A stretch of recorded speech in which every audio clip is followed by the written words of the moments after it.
नमस्कार. सत्यमेव जयते या बातमीपत्रामध्ये आपलं स्वागत. मी स्नेहिल. या बातमीपत्राची सुरुवात एका महत्त्वाच्या बातमीने. प्राजक्ता माळीबाबत केलेल्या विधानाबद्दल आमदार सुरेश धस यांनी आता माफी मागितली. माझ्या वक्तव्याचा गैरअर्थ काढण्यात आला, कुणाचंही मन दुखावलं असेल तर दिलगिरी व्यक्त करतो असं सुरेश धस यांनी म्हटलेलं आहे. प्राजक्ता माळीबाबत वक्तव्याचा गैरअर्थ काढण्यात आला, कुणाचंही मन दुखावलं असेल तर दिलगिरी व्यक्त करतो असं आमदार सुरेश धस यांनी म्हटलेलं आहे. प्राजक्ता माळीनं या वक्तव्याविरोधात तक्रार दाखल केली होती महिला आयोगाकडे आणि त्यानंतर आपण बघतोय की आमदार सुरेश धस यांनी माफी मागितलेली आहे. प्राजक्ता माळीबाबत जे वक्तव्य केलं होतं त्या वक्तव्याचा गैरअर्थ काढण्यात आला असं सुरेश धस यांनी म्हटलेलं आहे. प्राजक्ताताई माळीबाबत माझ्या स्टेटमेंटचा गैरअर्थ निघाला आहे. मला त्यांचा अपमान करायचा नव्हता किंवा त्यांच्या चारित्र्याबाबतीत तर बोलण्याचा विषयच नव्हता. मी प्राजक्ताताईसहित सर्व स्त्रियांबाबत आदर बाळगतो. माझ्या वक्तव्याचा गैरअर्थ निघाल्याने त्यांचे किंवा कोणत्याही स्त्रीचे मन जर दुखावले असेल तर मी प्रामाणिकपणे दिलगिरी व्यक्त करतो. सरपंच हत्या प्रकरणात आरोपी वाल्मिक कराडला अटक केली असल्याची सध्या चर्चा आहे. मात्र बीड पोलीस आणि सीआयडी पथकानं कोणताही दुजोरा दिलेला नाही. आज बीड शहरात वाल्मिक कराडला आणलं जाऊ शकतं किंवा तो स्वतः शरण येईल अशीही सध्या चर्चा सुरू आहे आणि त्यानंतर कोर्टात त्याला आणलं जाऊ शकतं. आणि या पार्श्वभूमीवर बीड पोलीसही सतर्क झाले होते. परंतु अद्याप वाल्मिक कराड यांना ना आत्मसमर्पण केलंय ना त्याला अटक केली आहे, कारण त्या संदर्भातली कुठलीच माहिती पोलिसांनी दिलेली नाही. बीड सरपंच संतोष देशमुख हत्या प्रकरणात खंडणीचा गुन्हा दाखल असलेला वाल्मिक कराडवर तब्बल 26 गुन्ह्यांची नोंद आहे. तरीही त्याला 2 पोलिसांचं संरक्षण असल्यानं सगळ्यांच्याच भुवया उंचावल्या. धनंजय मुंडेंचा निकटवर्ती असलेल्या कराडच्या अंगरक्षकांवरून विरोधकांनी यंत्रणेला धारेवर धरलाय. पाहुयात हा एक रिपोर्ट. कराडच्या सुरक्षेसाठी पोलीसच.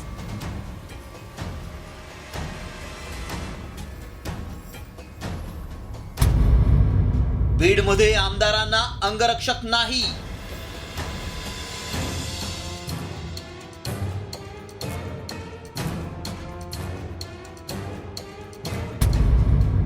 सव्वीस गुन्हे असलेल्या कराडला 2 अंगरक्षक.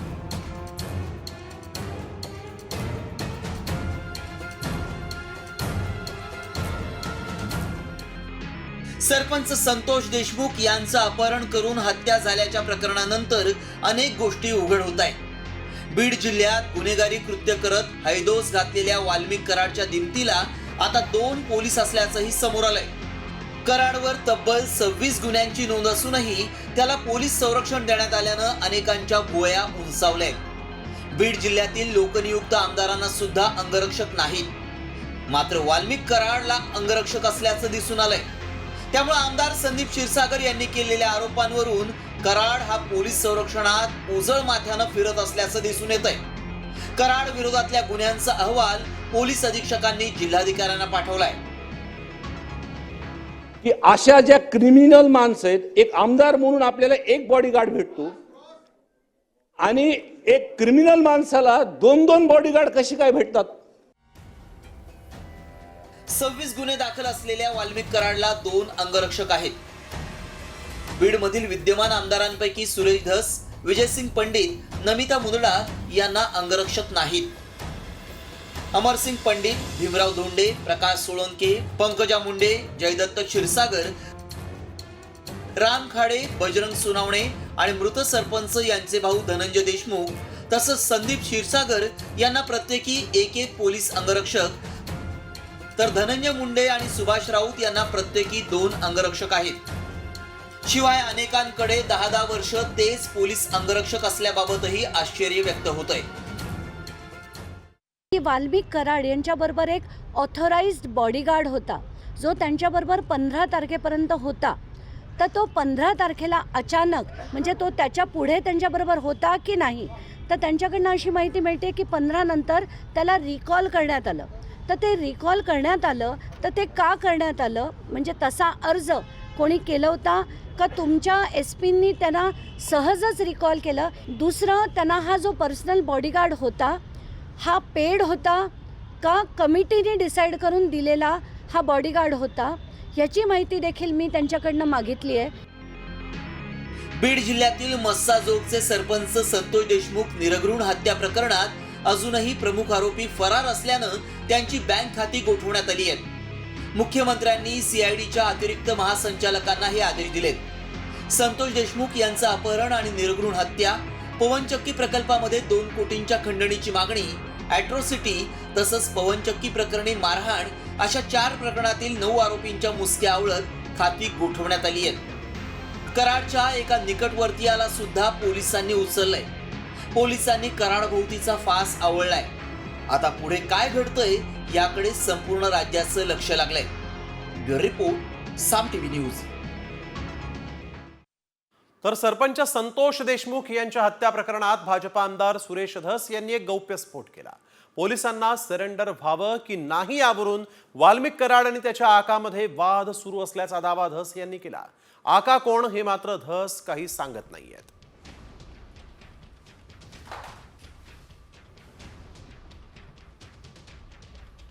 फार यंत्रणा माननीय मुख्यमंत्री महोदयांनी अक्षरशः स्पीडअप म्हणजे 150, 200, 250चं स्पीड जे म्हणता आपण तेवढ्या स्पीडने लावलेली आहे. आणि मी अगोदरच म्हणलं की बकरी की माँ कब तक दुआ मागेंगी. दुआ फार दिवस चालत नसती, दुआ अर्ध्यातच सुटणार आहे. आणि मला असं वाटतं आका आणि त्यांचे आका यांच्यामध्ये द्वंद्व चालल्यावाने दिसतंय. हजर व्हावा का नाही, व्हावा का नाही, व्हावा का नाही, असं काहीतरी चालल्यावाने दिसतं. तर दुसरीकडे बीडमध्ये सीआयडी कडून वाल्मिक कराडच्या दुसऱ्या बायकोची आज चौकशी करण्यात आली आहे. बीड शहर पोलीस ठाण्यात तब्बल 1.25 तास ही चौकशी झाली आणि याच महिलेची काल केज पोलीस ठाण्यात सीआयडी कडून दिवसभर चौकशी करण्यात आली होती.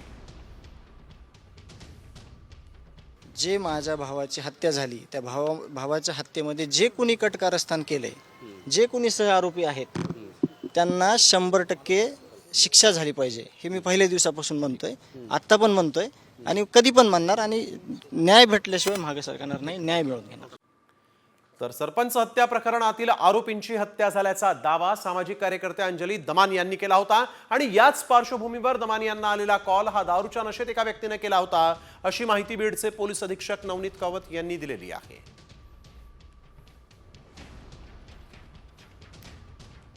जो आम्हाला माहिती दिली होती त्याची आम्ही सखोल चौकशी केली. चौकशी केल्यानंतर निष्पन्न झाला की एक माणूस ते दारू पिऊन त्यांनी मेसेज केला होता. जे लोकेशन त्यांनी आम्हाला सांगितलेली आहे ते लोकेशनची पोलिसला आम्ही विचारलेले आहे आणि प्रत्येक जागा नेगेटिव्ह मिळालेलं. महाराष्ट्राच्या गृह विभागाला कारवाई करता येत नसेल तर केंद्राच्या गृह विभागानं तपास करावा अशी मागणी रामदास आठवलेंनी केली. आठवलेंनी आज सरपंच संतोष देशमुखांच्या कुटुंबियांची भेट घेतली, त्यावेळेस ते बोलत होते. मुख्यमंत्री देवेंद्र फडणवीसांची भेट घेऊन दोषींना अटक करण्याची मागणी करणार आहे असं देखील यावेळेस त्यांनी म्हटलं आहे. केंद्राकडे असा विषय असतो की ज्यावेळेला राज्य सरकारला किंवा पोलिसांना काही एखादी गोष्ट किंवा काही त्यामध्ये त्यांना अंदाज येत नाही त्यावेळेला इन्क्वायरी सीबीआयकडे जात असते. पण आता सीबीआयची इन्क्वायरीचा जो विषय आहे तो राज्य सरकारने ती शिफारस करावी लागते. पण तरीही अमित शहा एक गृहमंत्री आहे, गृह मंत्रालयाशी संपर्क साधणार आहे आणि गृहमंत्र्याच्या अगोदरही माननीय मुख्यमंत्र्यांना सांगणार आहे. आणि या प्रकरणामध्ये लोकांच्या संतप्त प्रतिक्रिया आहेत आणि आरोपी लोकांना लवकर पकडले पाहिजे. बीडमध्ये पोलीस अधीक्षक चिरीमिरी घेऊन शस्त्र परवाने देतात असा गंभीर आरोप सुरेश धस यांनी केला. बीडचा काबूल व्हायची वेळ आली असून तातडीनं कारवाईची मागणी त्यांनी केली. तर बीडमधील शस्त्र परवान्यांची तपासणी सुरू करण्यात आली असून शस्त्र दाखवणाऱ्यांवर कारवाई होणार असल्याचा इशारा पोलीस अधीक्षक नवनीत कावत यांनी दिला आहे.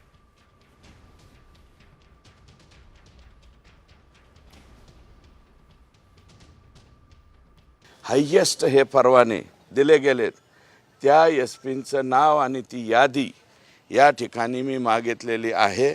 आणि ती मिळाल्याच्या नंतर संबंधित ज्या एसपींनी 300, 350 असं चिरीमिरी काहीतरी घेऊन, मी तर आता स्पष्ट शब्द वापरतो, एसपी सुद्धा हे अग्निशस्त्र परवाने जर एसपी ऑफिस आणि त्यांच्या खालचे DYSP त्यांचे PI हे असं काहीतरी घेऊन जर परवाने देत असतील तर मला वाटतं महाराष्ट्रामध्ये तुम्ही जे बिहार म्हणता, बिहारच्या पुढचं काबुलिस्तान का काय ते आहे, हे व्हायची पाळी बीड जिल्ह्यामध्ये आली. ज्यांच्यावर गुन्हा दाखल झालेला आहे त्या कायद्याच्या हिशोबाने कलेक्टर साहेबांशी पण माझी भेट झाली होती. तो कायद्याच्या हिशोबाने सगळ्या लोकांच्या शस्त्रच्या लायसन्सची नक्की गरज आहे की नाही त्याच्या आता ॲनालिसिस सुरू आहे आणि नक्की जे लोकांना तिथे गरज नाही त्याच्या शस्त्र लायसन्स कॅन्सल होणार. यानंतर एक धक्कादायक बातमी जालन्यामधून समोर येते. जालन्यात क्रिकेट खेळत असताना एका खेळाडूचा अचानक मृत्यू झाल्याची घटना घडली. हार्ट अटॅक आल्यामुळे खेळाडू विजय पटेल हा मैदानातच कोसळल्याची प्राथमिक माहिती समोर आली. विजय पटेल हा नालासोपारा इथला रहिवासी आहे. मात्र जालना शहरातील फ्रेझर बॉईज मैदानावर क्रिसमस ट्रॉफीचं आयोजन करण्यात आलं होतं आणि या ट्रॉफी सामन्यामध्ये विजय खेळायला जालन्यामध्ये गेला होता. मात्र त्याचा दुर्दैवी मृत्यू झाला. दरम्यान या खेळाडूचा मृत्यू नेमका कशामुळे झाला त्याची अधिकृत माहिती समोर आली नसली तरी हार्ट अटॅकमुळे मृत्यू झाल्याचा अंदाज पोलिसांनी व्यक्त केला आहे.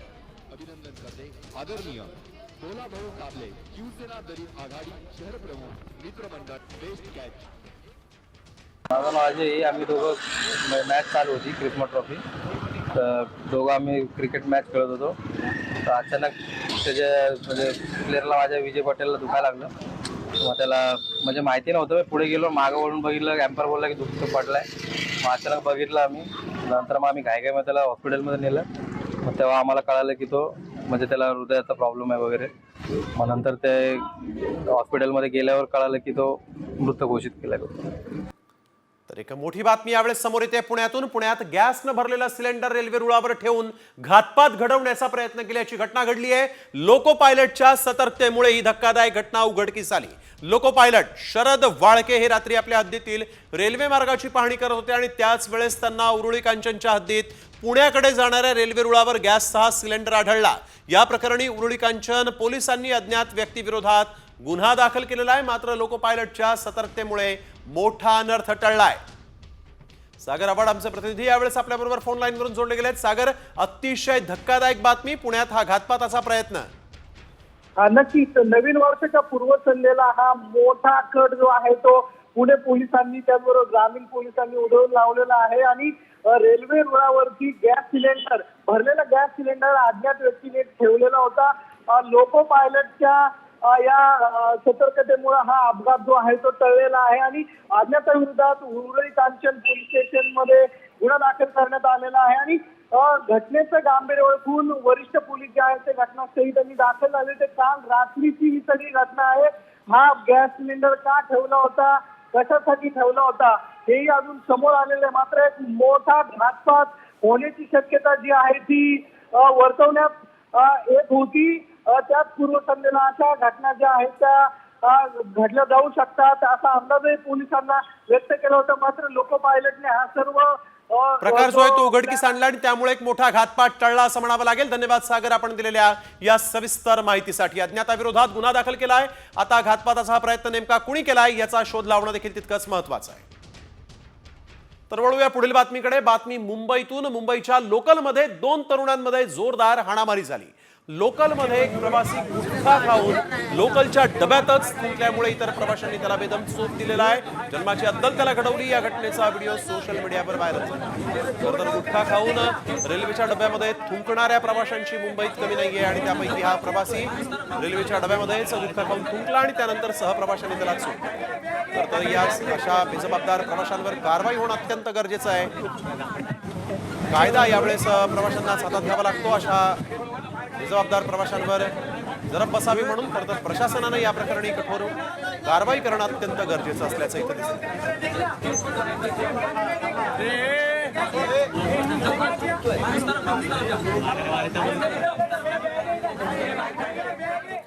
नवीन वर्षाच्या स्वागतासाठी आयोजित केलेल्या पार्टीला येणाऱ्यांना पुण्यात एका पबकडून कंडोम आणि ORSच्या पाकिटांचं वाटप करण्यात आलं.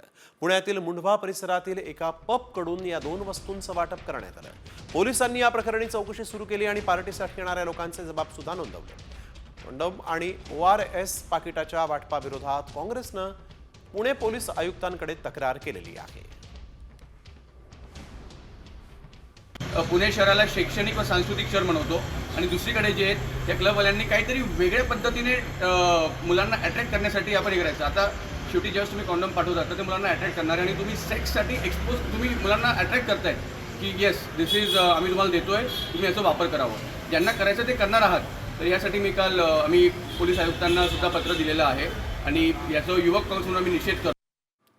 31च्या पार्टीत अति दारू पिणाऱ्यांना थेट घरी सोडण्याची सुविधा दिली जाणार आहे. पुणे हॉटेल्स असोसिएशननं हा निर्णय घेतला आहे. इतकंच नाही तर ग्राहकांची गाडी देखील दुसऱ्या दिवशी घरी पोहोचवली जाईल. 31 डिसेंबरला पहाटे 5 वाजेपर्यंत पार्टी करण्याची सूट देण्यात आली आणि या निमित्तानं पुण्यातील हॉटेल आणि पब चालकांनी मोठी तयारी केलेली आहे.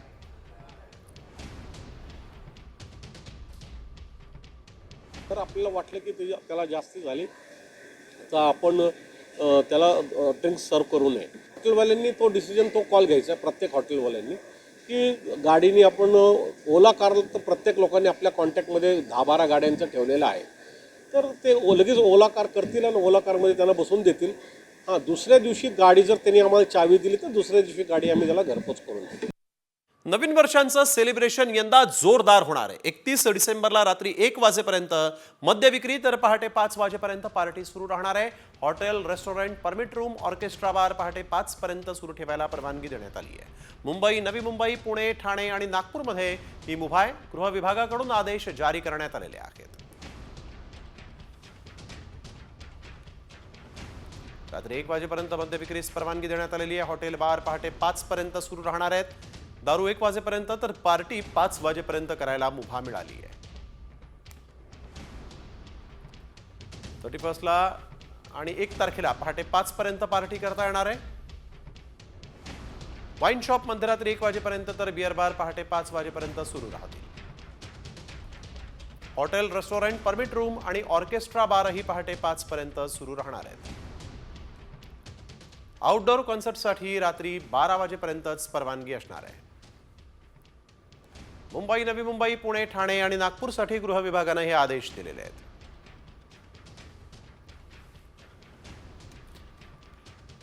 एकतीस डिसेंबरसाठी मुंबई पोलीस सज्ज झालेले आहेत. दारू पिऊन गाडी चालवणाऱ्यांवर आणि हुल्लडबाजांवर पोलिसांकडून कारवाई केली जाणार आहे. मुंबईत पोलिसांचा बंदोबस्त वाढवण्यात आला असून सर्व सिग्नलवर पोलीस तैनात करण्यात आलेले आहेत. यावेळेस आढावा घेतला आमचे प्रतिनिधी सूरज मसूरकर यांनी. 31 आणि नववर्षाच्या स्वागतासाठी मुंबई पोलीस जे आहेत ते सज्ज झालेले आहेत. मुंबईत ठिकठिकाणी मुंबई पोलिसांनी गस्त जी आहे ती वाढवलेली आहे. आपण सध्या गिरगाव परिसरात आहोत, ज्या ठिकाणी मुंबई पोलिसांनी आपला बंदोबस्त जो आहे तो वाढवलेला आहे. नववर्षाचं स्वागत असेल किंबहुना उद्या 31 आहे, त्याच्याच पार्श्वभूमीवरती पोलिसांनी आपला बंदोबस्त जो आहे तो वाढवलेला आहे. प्रत्येक हालचालीवरती पोलीस जे आहेत ते लक्ष ठेवून आहेत. मग ते ड्रिंक अँड ड्राईव्ह असेल किंवा मग तरुणांची हुल्लडबाजी असेल, यासाठी पोलिसांनी कंबर कसलेले आहे. उद्या 31 आहे आणि त्याचमुळे कुठेतरी ड्रिंक अँड ड्राईव्हचं प्रमाण जे आहे ते वाढतं आणि त्याच्यावरतीच नजर म्हणून मुंबई पोलीस या ठिकाणी आपण सज्ज झालेलं पाहतोय. प्रत्येक गोष्टींवरती मुंबई पोलीस लक्ष ठेवून आहे. उद्या 31 आहे, नववर्षाचं स्वागत आहे आणि म्हणूनच कुठेतरी आज ही सर्व जो बंदोबस्त आहे तो आपण या ठिकाणी पाहतोय. मुंबईत अनेक ठिकाणी पोलिसांनी आपली गस्त जी आहे ती वाढवलेली आहे. नक्कीच येणारं नववर्ष आणि 31 ही सर्वांना आनंदाची जावो हेच मुंबई पोलिसांचं ध्येय आहे, असं मुंबई पोलिसांनी देखील सांगितलेलं आहे आणि म्हणूनच मुंबई पोलीस या ठिकाणी प्रत्येक बारीक सारीक गोष्टींवरती लक्ष ठेवून आहेत. कॅमेरामॅन प्रवीण सह मी सूरज मसूरकर, साम टीव्ही, मुंबई. नवीन वर्षाची सुरुवात अनेक जण देवाच्या दर्शनाने करतात. अशात सिद्धिविनायकाच्या भक्तांसाठी एक आनंदाची बातमी आहे, कारण वर्षाच्या पहिल्या दिवशी पहाटे 3:30 वाजेपासून भाविकांना सिद्धिविनायकाचं दर्शन घेता येणार आहे.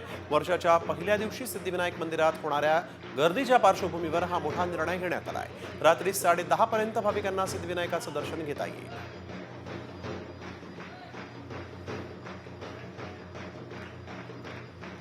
पर्यटक मोठ्या संख्येनं कोकणात दाखल झालेले आहेत. समुद्राबरोबरच खाडीतील बोट सफारीला देखील पर्यटकांचा चांगला प्रतिसाद मिळतोय. रत्नागिरी तालुक्यातील नाचणे, नारायणमळी येथील कांदळवन सफारी, पक्षी निरीक्षण आणि कयाकिंगला पर्यटकांचा प्रतिसाद मिळत आहे.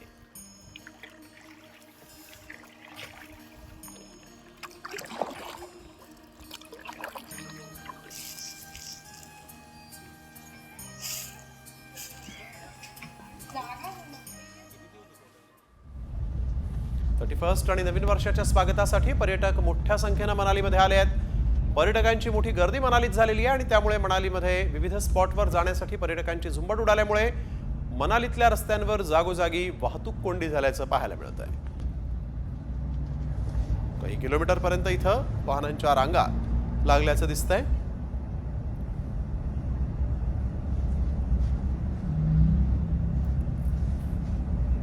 मनालीमध्ये पर्यटक मोठ्या संख्येनं 31च्या निमित्तानं गेलेले आहेत आणि याच वेळेस आपण बघतोय वाहनांच्या मात्र रांगा इथे लागलेल्या आहेत. मनालीमध्ये अनेक ठिकाणी ज्या ठिकाणी पर्यटनाचे ठिकाणं आहेत त्या ठिकाणी वाहतूक कोंडीचा देखील सामना पर्यटकांना करावा लागतोय. जवळजवळ 5 ते 6 किलोमीटरपर्यंत वाहनांच्या रांगा लागल्या आहेत.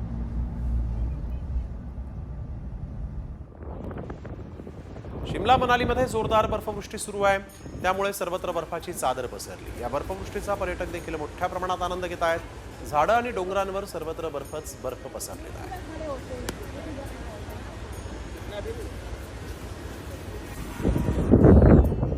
शिमला आणि मनालीला जणू बर्फानं वेढलेलं आहे. पांढरी शुभ्र बर्फाची चादर शिमला आणि मनालीमध्ये पाहायला मिळते.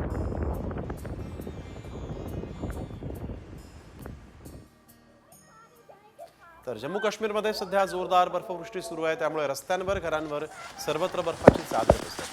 31 आणि नवीन वर्षाचं स्वागत करण्यासाठी पर्यटक मोठ्या संख्येनं जम्मू काश्मीरमध्ये दाखल झालेले आहेत. या ठिकाणी पर्यटक बर्फात खेळण्याचा मनमुराद आनंद लुटत आहेत.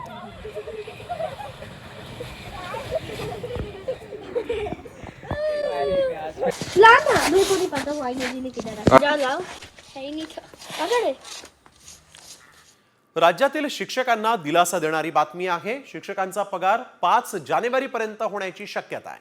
जवळपास 4.5 लाख शिक्षकेतर कर्मचाऱ्यांच्या पगारासाठी अर्थ खात्याकडून निधी वितरित करण्यात आलेला आहे.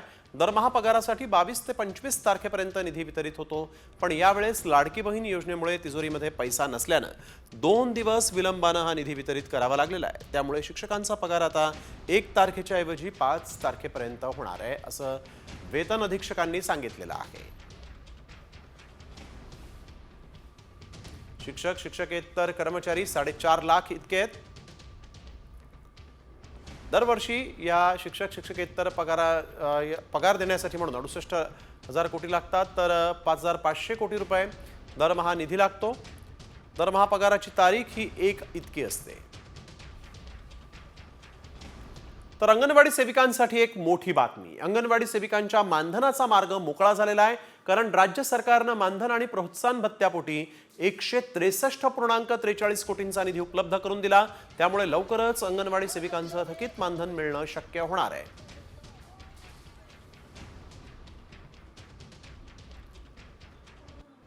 महागाईत 13वा महिना हो, कारण एसटीच्या दरात 15% इतकी भाडेवाढ होणार आहे. तिकीट दरामध्ये वाढ करण्याचा महामंडळानं दिलेल्या प्रस्तावावर राज्य परिवहन प्राधिकरणानं सकारात्मक असल्याचं ठरवल्याचं दिसतंय. त्यामुळे नवीन वर्षात या भाडेवाढीची अंमलबजावणी होणार आहे. भाडेवाढ ही नेमकी कशा स्वरूपाची असेल पाहूयात ग्राफिक्सच्या माध्यमातून. दादर स्वारगेटसाठी 535 रुपये सध्याचा दर आहे. संभाव्य दर 700 असेल.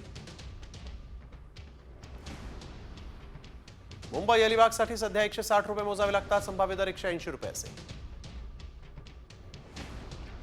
मुंबई दापोलीसाठी सध्या 340 रुपये मोजावे लागतात. संभाव्य दर 390 रुपये असेल. मुंबई विजयदुर्गसाठी सध्या 730 रुपये मोजावे लागतात. संभाव्य दर 830 रुपये असेल. मुंबई कोल्हापूरसाठी 565 रुपये सध्याचा दर आहे. संभाव्य दर 630 रुपये असेल. मुंबई संभाजीनगरसाठी सध्या 860 रुपये मोजावे लागतात. संभाव्य दर 970 रुपये असेल. मुंबई नाशिकसाठी सध्याचा दर हा 400 रुपये. संभाव्य दर 450 रुपये असेल. तर महायुतीमध्ये आता पालकमंत्री पदावरून शीतयुद्ध रंगताना दिसतंय. पुण्याचा पालकमंत्री कोण याकडे सर्वात जास्त लक्ष आहे. अजित पवार पुण्याचे पालकमंत्री होण्याची दाट शक्यता आहे, तर चंद्रकांत पाटील यांना कोणता जिल्हा मिळणार यावर पश्चिम महाराष्ट्रातली राजकीय गणितं अवलंबून आहे. गेल्या वेळेस पुण्याचं पालकमंत्रीपद गेल्यावर चंद्रकांत पाटलांकडे सोलापूर आणि अमरावतीची जबाबदारी देण्यात आली होती. स्थानिक स्वराज्य संस्थांच्या निवडणुकांच्या पार्श्वभूमीवर पाटील यांच्याकडे मोठी जबाबदारी दिली जाऊ शकते. तर दुसरीकडे वाल्मिक कराड प्रकरणावरून धनंजय मुंडे हे टीकेचे धनी ठरलेले आहेत. धनंजय आणि पंकजा मुंडे या दोघाही भावा बहिणींना बीडचं पालकमंत्रीपद देऊ नये अशी चर्चा आहे. पश्चिम महाराष्ट्रातील एका मंत्र्याला बीडच्या पालकमंत्रीपदाची जबाबदारी दिली जाणार आहे अशी दबक्या आवाजात चर्चा सुरू झाली आहे.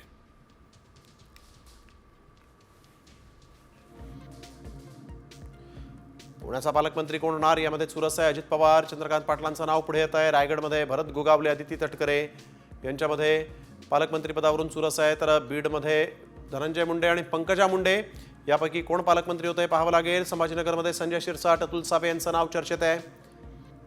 तसंच कोल्हापूरमध्ये प्रकाश आंबेडकर, हसन मुश्रीफ या दोघांपैकी कोण पालकमंत्री होतं हे पाहावं लागेल. साताऱ्यामध्ये 4 नावं समोर येत आहेत. शिवेंद्रराजे भोसले, जयकुमार गोरे, शंभूराज देसाई, मकरंद पाटील. भाजपचे 2, शिवसेनेचा 1 आणि राष्ट्रवादी अजित पवार गटाचा 1. तर नाशिकमध्ये देखील 4 नावं चर्चेत आहेत. भाजपकडून गिरीश महाजन, शिवसेना शिंदे गटाकडून दादा भुसे, राष्ट्रवादी अजित पवार गटाकडून नरहरी झिरवाळ आणि माणिकराव कोकाटे या दोघांची नावं चर्चेत आहेत. नेहमीच आपल्या वादग्रस्त वक्तव्यानं चर्चेत असणारे आमदार मंत्री नितेश राणे यांनी पुन्हा एकदा वादग्रस्त विधान केलं. त्यांनी थेट राहुल गांधी आणि प्रियंका गांधींवर टीका केली. काय म्हणालेत नितेश राणे, ज्यावरून त्यांच्यावर आता टीका होऊ लागली आहे, पाहूया. राणे बरळले, वाद उफाळला.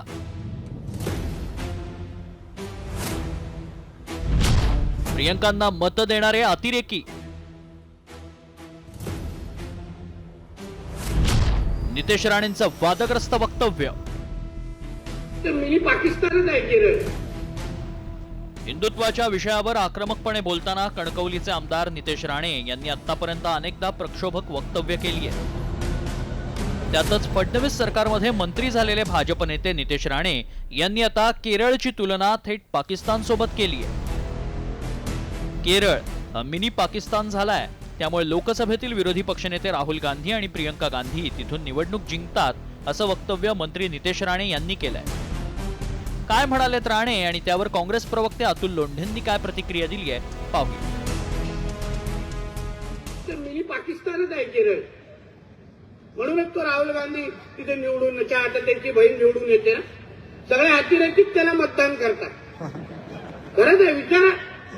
ते काय अतिरेकींना धरूनच ते लोक खासदार झालेले आहेत. ज्या संविधानाची एकात्मता आणि अखंडता राखण्याची शपथ घेऊन हा व्यक्ती मंत्री झाला आहे, तो जेव्हा केरळसारख्या प्रदेशला भारताच्या पाकिस्तान म्हणतो आणि जे लोक BJPला मतदान न करता काँग्रेसला मतदान करतात त्यांना आतंकवादी टेररिस्ट म्हणतो, मग नितेश राणेसारख्या व्यक्तीला मंत्रिमंडळात राहण्याचा अधिकार आहे का? हा प्रश्न आहे आमचा देशाच्या प्रधानमंत्र्यांना आणि महाराष्ट्राच्या मुख्यमंत्र्यांना. पुण्यातील सासवड इथं अफजल खान वधाचा कार्यक्रम आयोजित करण्यात आला होता.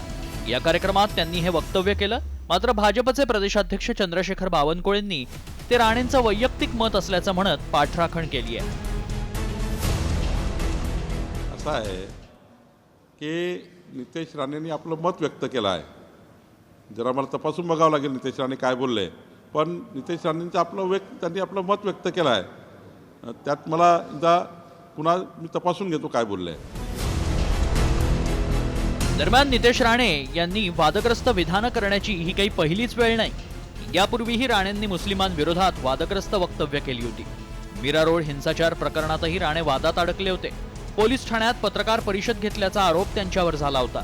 त्यामुळे आता जबाबदारीच्या पदावर असलेल्या मंत्री नितेश राणेंना पक्ष तंबी देणार की वाचाळ राणे आपली प्रक्षोभक वक्तव्य सुरूच ठेवणार हेच पाहायचं. ब्युरो रिपोर्ट, साम टीव्ही. राज्यातल्या विधानसभा निवडणुकीत भाजपला दणदणीत विजय मिळवून दिल्यानंतर संघ आता पालिका निवडणुकांसाठी दक्ष झालाय. राज्यभरात होणाऱ्या आगामी स्थानिक स्वराज्य संस्थांच्या निवडणुकीत संघ महत्त्वाची भूमिका बजावणार आहे. भाजपनं त्यासाठी संघाच्या नेतृत्वाखाली आपल्या आघाडीच्या संघटनांमध्ये समन्वय साधायला सुरुवात केलेली आहे. नुकतीच भाईंदरमध्ये मुख्यमंत्री देवेंद्र फडणवीस आणि चंद्रशेखर बावनकुळेंच्या अध्यक्षतेखालील बैठकीमध्ये यावर सविस्तर चर्चा करण्यात आली. एवढंच नाही तर युतीशिवायही स्वबळावर लढण्याची तयारी भाजप आणि संघानं सुरू केली आहे. नगरसेवक व्हायचंय तर 200 सदस्य करण्याचं लक्ष्य भाजपनं इच्छुकांना दिलं. नगरसेवक इच्छुकांना हे लक्ष्य 15 जानेवारीपर्यंत पूर्ण करायचं आहे. महापालिका निवडणुका मार्चपर्यंत होण्याची शक्यता आहे. त्यामुळे या निवडणुका स्वबळावर लढण्याची तयारी भाजपनं सुरू केली आहे. सध्या भाजपनं सदस्य नोंदणी अभियान हाती घेतलेलं आहे. एकूण 2.5 लाख नोंदणीचं टार्गेट निश्चित करण्यात आलेलं आहे. राष्ट्रवादी काँग्रेस अजित पवार गटाचे आमदार चेतन तुपे यांनी आज शरद पवारांची भेट घेतली. चेतन तुपे हे हडपसरचे आमदार आहेत. मात्र अजित पवारांच्या आमदारानं शरद पवारांची भेट घेतल्यामुळे राजकीय वर्तुळात चर्चांना उधाण आलंय.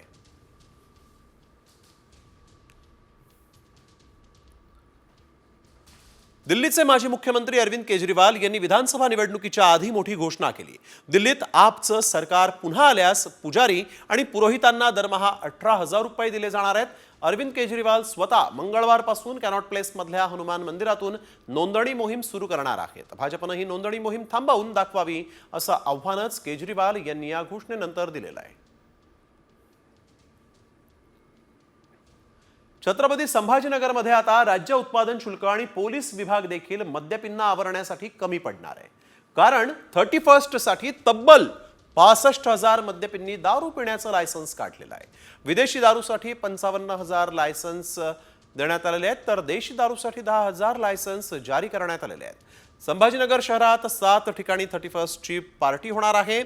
नशेत धिंगाणा घालणाऱ्यांवर मात्र पोलिसांची करडी नजर असणार आहे।